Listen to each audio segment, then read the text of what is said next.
Joe Rogan tore through these politicians like a storm through a paper town, armed with nothing but cold, hard truth. No spin. No mercy. Just facts flung like daggers, slicing through their hollow rhetoric and exposing every crack in their armor. It wasn't a debate, it was a demolition.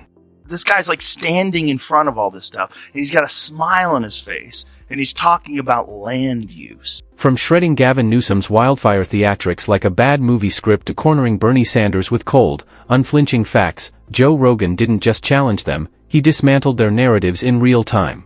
No fanfare, no fluff, just raw, unfiltered truth crashing down like thunder. Look at the far end of that graph, and you see we're in a cooling period. Well, I'm not sure. That's why missing today's video isn't an option, it's a front row seat to the reckoning. Buckle up, because what you're about to witness isn't just a conversation, it's a verbal firefight, and every second hits like a sledgehammer. You're in for one hell of a ride. Like what's going on? Did you see what's going on? Obviously, you've seen what's going on in California. But the governor gave this creepy speech where he was talking about speculators coming in and talking about what to do with the land of all these homes that have been burnt down while it's still only 6% contained. And he did this little dance like, I've been talking with these, with the governor of Hawaii about what to do. We got some ideas, a speculator. We're gonna have some meetings. Like, he's really? Oh, show it to him, Jamie. It's so creepy because it's happening while these people their houses have been burned, all their childhood memorabilia, all their the stuff for their kids, the photos, everything they have is gone. All heirlooms, their mother's wedding ring, that kind of shit. Everything's burnt to the ground. And this guy's like standing in front of all this stuff, and he's got a smile on his face. What Gavin Newsom pulled during the LA wildfires was nothing short of absurd. In a moment that felt ripped from a political satire, he literally faked a phone call with the former president, right there on camera, just to dodge a furious woman demanding accountability.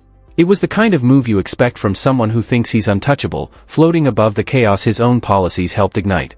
But Joe Rogan? He wasn't letting that slide. With that signature steel in his voice, he turned to Jamie and said, "Pull it up." And when that clip rolled, it hit like a punch to the gut. Seeing it unfold with your own eyes is a whole different level. This wasn't just political theater, it was a mask slipping in real time. Watch this. Play this. I was just talking to Josh Green, the governor of down in Hawaii, who had some ideas around some land use concerns he has around speculators coming in, buying up properties, and the like. So we're already working with our legal teams to move those things forward, and we'll be presenting those in a matter of days, not just weeks. With a big smile on his face. Look at the little wiggle he does with his shoulders. Speculator, watch this. Talking to Josh. Look at this. Look at this little wiggle. The amount of money they could have saved by just clearing brush, like filling the reservoir, that 11 million gallon reservoir was completely empty during the time of full fire season. Like, why didn't you fix that? Yeah. Like, it's all insanely mismanaged. And then this guy is on television talking about, real excited about that. Doing a dance in front of the burned down home that people used to sleep in, where their children would sleep in. To be fair, Gavin was trying to raise a legitimate alarm, calling out shady real estate developers swooping in to scoop up fire-ravaged properties for pennies, exploiting desperate homeowners at their lowest point. He even pointed to Hawaii's governor and the disaster in Maui as a grim déjà vu. But let's not kid ourselves, California is still one of the most disastrously mismanaged states in the country. Years later, wildfire victims in LA are still caught in a bureaucratic nightmare, endless insurance delays, red tape, and in some cases, flat-out denials. It's chaos dressed up in press conferences and PR spin. And just when you think it couldn't get messier, boom, Bernie Sanders steps into the spotlight, preaching about climate change, only to get slammed with a cold, unforgiving dose of reality. Rogan doesn't pull punches, and what follows isn't just an interview, it's a reckoning. You got to deal with this climate change issue. And I know that, there are some people who think climate change is a hoax. It ain't a hoax. I think the last 10 years have been the warmest on record. And we can create millions of good-paying jobs, transforming our energy system away from fossil fuel to energy efficiency, to solar, to wind, and other sustainable energies. I think the climate change issue is very complicated. And I think, did you see the Washington Post piece that they wrote? where they did this long-term view. First of all, the reality is that the Earth's temperature has never been static, right? We could both agree on that. It's always been up and down. There's been ice ages and heat waves. And then the Washington Post looked at it. What was the time period that they looked at? That essentially they found that we're in a cooling period. Scientists have captured the Earth's climate change over the last 485 million years. Here's a surprising place we stand now. So look at the far end of that graph, and you see we're in a cooling period. Well, I'm not sure. I didn't read that article. For context, the article Joe's digging into was published late last year, and it's no fluff piece. It references a massive study that combined over 150,000 fossil records with cutting-edge climate models. Impressive on the surface. But when you zoom in on the graph, you'll catch those shaded regions, the ones representing a 68% probability. Translation? Even this high-level study, which dares to suggest we might be entering a cooling phase, is still built on layers of assumptions and best guesses dressed as certainty. Joe pounced on that, not to deny climate change, but to call out the way narratives are shaped and sold like absolute truth. And honestly, he landed some sharp, uncomfortable truths. It wasn't about politics, it was about pulling the curtain back on how complex data gets simplified, spun, and weaponized. There's a lot of money involved in this whole climate change emergency issue, and there's a lot of control, and that's a big part of this problem. Not only that, if we're just talking about primarily carbon and carbon footprint, what are we going to do about China? Because China is like, what percentage of they are the major polluter right now in terms of carbon. We're number 2. We used to be 1. They are number 1 right now. There's all these entanglements whenever someone's discussing something, whether it's economics or whether it's health issues or pharmaceutical drugs. There's financial entanglements. I think we both agree with that, right? Yeah. And I think this is part of the issue with this whole climate change emergency as well, because it's not just that we could all agree pollution is a major factor. It's a huge issue in the world today. We could all agree with that, right? I think one of the things that we have to recognize is that whenever there's an issue that everyone can agree on, you're going to have a bunch of people that capitalize on that issue, and they look to gain more money. They have financial issues that they push forward in order to capitalize on this issue, but then also power and control. Exactly. Let's break down what Joe just laid out, because this isn't some tinfoil hat rant, it's a raw look at the growing gap between climate policy and real-world accountability. In the global sprint toward net zero, governments have taken it upon themselves to micromanage how ordinary people live.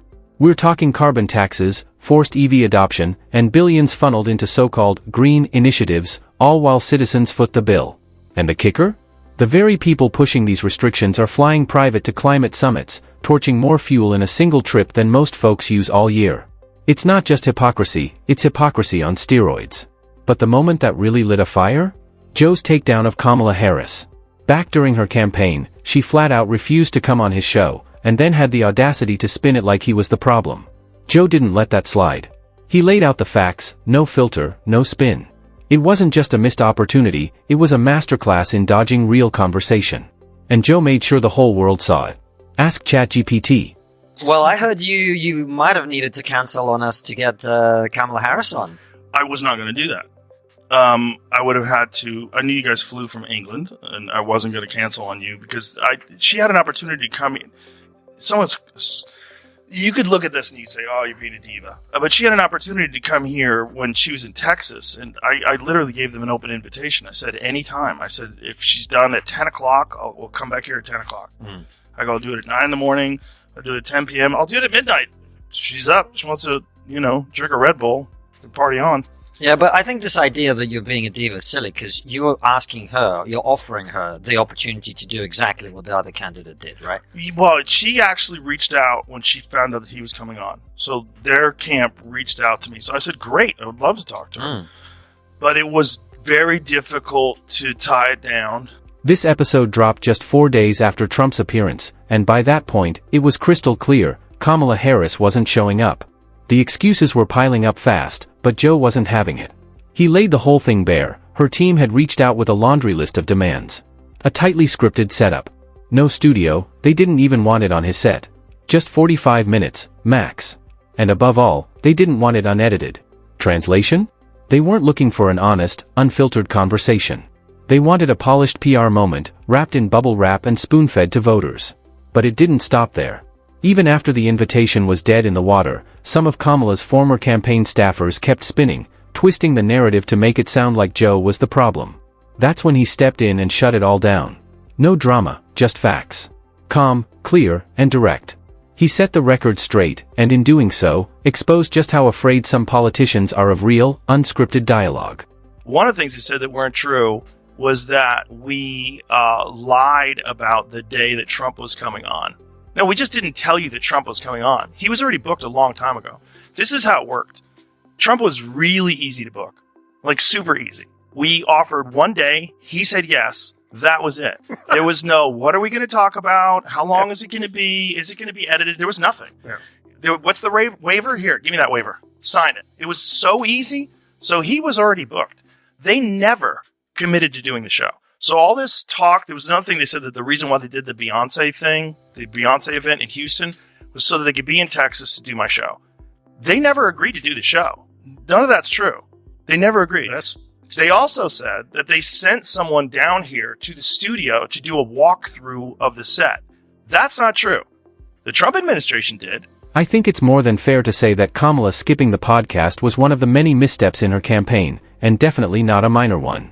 Dodging an unfiltered, wildly popular platform like Joe's? That sent a message loud and clear: control the optics, avoid the heat. And in a race where authenticity matters more than ever, that kind of move can cost you big. But hey, that's just one take. I want to hear yours. Drop your thoughts in the comments below and let's get the conversation rolling. If you found this video eye-opening, hit that share button and send it to a friend. It really helps more than you know. Thanks for watching, and I'll catch you in the next one.